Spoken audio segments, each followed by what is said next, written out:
Pernah nggak sih kamu merasa ada yang kurang cuma karena hidupmu kelihatannya nggak seramai orang lain? Mari kita coba telusuri sama-sama gimana caranya menemukan kedamaian justru di dalam ruang yang paling sunyi. Mungkin pertanyaan ini pernah diam-diam muncul di kepala saat kamu lagi sendiri, lalu lihat sekeliling, dan sadar lingkaran pertemananmu rasanya makin kecil ya. Dan dari pikiran itu, seringnya muncul perasaan lain yang mengikuti. Keyakinan kalau hidupmu itu kurang berwarna, kurang utuh, cuma karena nggak dipenuhi keramaian. Nah, ini pertanyaan yang paling berat, ya kan? Bisikan keraguan yang datang di saat-saat hening yang bikin kamu jadi mempertanyakan nilai dirimu sendiri. Tapi, coba kita berhenti dulu sebentar di sini. Tarik nafas. Gimana kalau ini semua bukan tentang sebuah kekurangan? Gimana kalau ini justru sebuah kesempatan untuk melihat hidup dengan cara yang berbeda? Oke, mari kita coba bedah sedikit dari mana sebenarnya perasaan ini datang. Karena seringkali kita tanpa sadar mengukur diri kita pakai penggaris yang udah nggak relevan lagi. Ini adalah sebuah kebenaran yang jarang banget dibicarakan. Seiring kita dewasa, lingkaran pertemanan itu memang akan menyempit. Ini bukan tanda kegagalan. Ini adalah bagian dari evolusi alami kehidupan. Nah, disinilah letak masalahnya. Pikiran kita tuh masih sering terjebak sama standar sekolah, di mana popularitas itu diukur dari jumlah teman. Padahal, realitas dewasa mengajarkan kita hal yang sama sekali berbeda. Kualitas jadi lebih penting daripada kuantitas. Prioritas kita berubah. Orang-orang sibuk dengan hidupnya masing-masing. Otak kita itu suka banget sama jalan pintas. Kita lihat foto di media sosial, orang ngumpul, ketawa-ketawa, dan langsung aja kita simpulkan, oh ramai itu sama dengan bahagia, sepi itu sama dengan sedih. Tapi, apa benar persamaannya sesederhana itu? Sekarang, kita akan coba melakukan pergeseran yang paling penting, sebuah perubahan cara pandang yang bisa mengubah segalanya.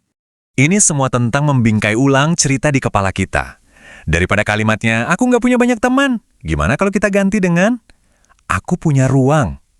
Ruang untuk benar-benar kenal sama diriku sendiri. Poin utamanya itu di sini. Kesendirian yang kita rasakan itu bukanlah tanda kegagalan. Justru sebaliknya, kalau kita tahu cara menggunakannya, itu bisa jadi tempat paling jujur, paling otentik dalam hidup kita. Di dalam keheningan itu, tanpa ada tekanan untuk menyesuaikan diri, suara hati kamu mulai terdengar lebih jelas. Kamu bisa menemukan lagi hobi yang mungkin sudah lama terlupakan, kamu jadi lebih paham batasan dirimu, dan yang paling melegakan, kamu nggak perlu lagi pakai topeng. Setelah kita paham konsepnya, sekarang mari kita lihat beberapa langkah sederhana yang bisa kita ambil untuk benar-benar menjalani hidup ini dengan damai. Anggap ini sebagai panduan yang lembut ya.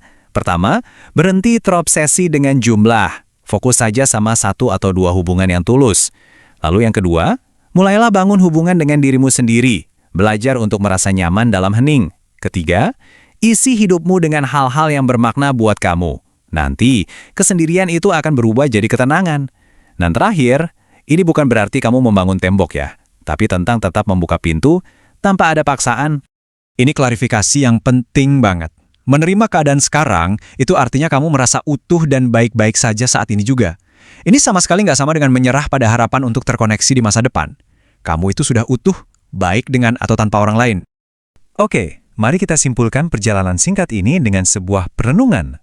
Sebuah pengingat yang lembut tentang betapa berharganya sebuah kehidupan yang tenang. Keramaian dan keriuhan itu bukan satu-satunya ukuran dari kehidupan yang penuh. Kadang, makna yang paling dalam justru kita temukan dalam keheningan. Ya, karena tanpa distraksi suara-suara dari luar, kamu akhirnya bisa mendengar suara dari dalam.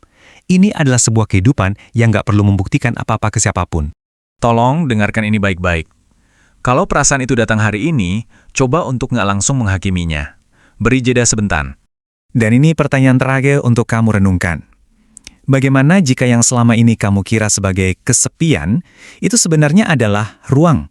Sebuah ruang yang sengaja diberikan oleh hidup, agar kamu akhirnya bisa bertemu dengan dirimu yang sejati. Karena pada akhirnya bisa merasa nyaman dengan diri sendiri adalah fondasi kebahagiaan yang paling kokoh. Dan memiliki fondasi itu udah lebih dari cukup.